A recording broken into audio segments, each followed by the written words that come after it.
Ce samedi 19 décembre sera marqué par l'élection de Miss France 2021.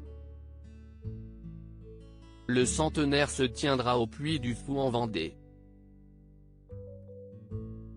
Durant cette cérémonie, les 29 prétendantes à la couronne défileront sous les yeux des téléspectateurs et l'une d'entre elles succédera à Clémence Bottineau, la Miss France 2020.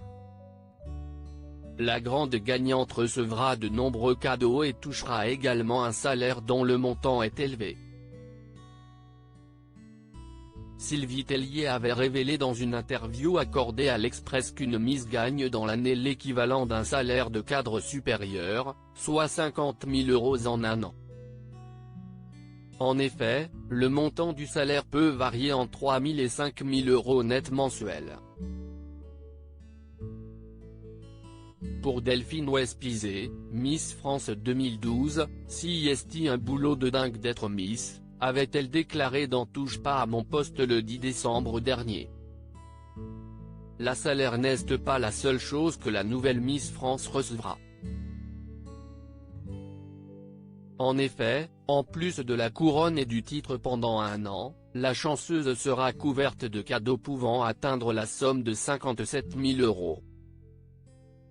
Parmi eux, une tablette tactile, une garde-robe complète, des maillots de bain, des lunettes de soleil, un kit de voyage, ou encore des produits de beauté.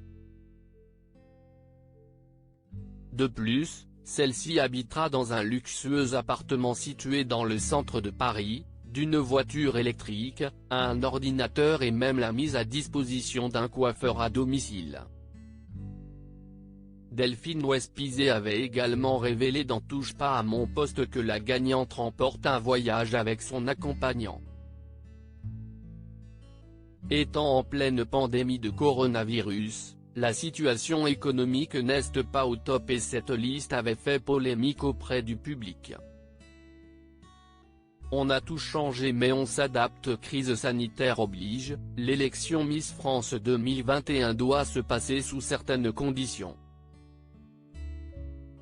Invitée du JT de 13h sur TF1 le 30 novembre dernier, Sylvie Tellier avait révélé que les Miss allaient bel et bien défiler sans masque.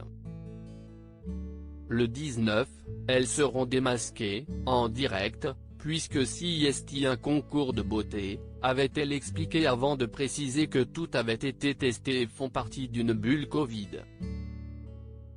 Elle avait cependant promis beaucoup de surprises aux téléspectateurs. Rendez-vous donc le 19 décembre sur TF1 à 21h05 pour découvrir qui succédera à Clémence Bottineau.